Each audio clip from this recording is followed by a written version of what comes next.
So I grew up in church, like Sunday was like not an option.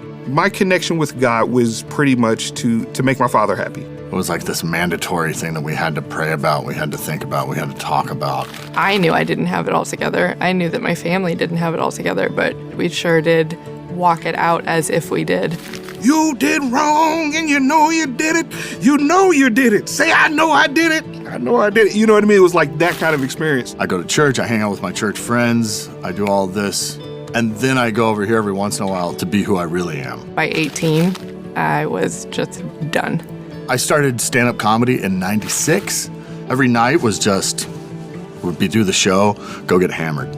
I would go out 3 times a week, and I probably put a medium-sized house up my nose. I was a rapper. I thought that's what I would be doing for the rest of my life. This is one thing that I do that people enjoy. I need to figure out a way to monetize this. So yeah, it was all about me. Went to college and just did anything and everything I could because I had freedom for the first time.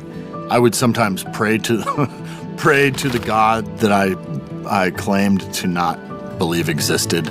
I just did not want to admit that my way wasn't going to work. So I was going to rap battles, I was winning battles, we were doing shows at different places.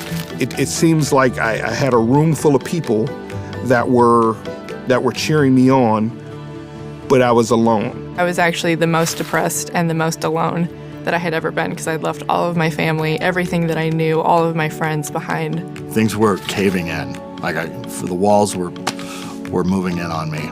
I remember my sister approaching me. She didn't have a clear objective. She just wanted to let me know that she was there for me. I just opened up to her and I said, no, things are not good right now. Things are really bad right now.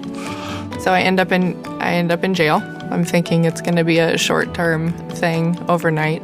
It ends up being much more than that, and I'm there for 5 days. I didn't know what else to do other than ask for help from Jesus because I knew in that moment, more than ever before, that I needed him, to show up. After I got my hair cut, we went to go get breakfast, and he said, hey, Sean, when are you going to give your life to Jesus, man? Just God was just in the back of my head. And I remember I heard something on the radio, and it was about kids being hurt or something like that. And out loud, to the God that I claimed that I didn't believe existed, I said, how could you let that happen? The response I felt was like, well, it's free will. You have your own free will. You can do whatever you want. I forgive you. I love you.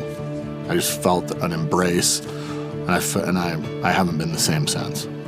So coming out of that, a friend that I don't even know well actually invited me to a church, and I just knew immediately I was to be plugged in there, and that was going to be my new church. It was years and years of my sister's prayer that led me to that encounter with God. But once it did happen,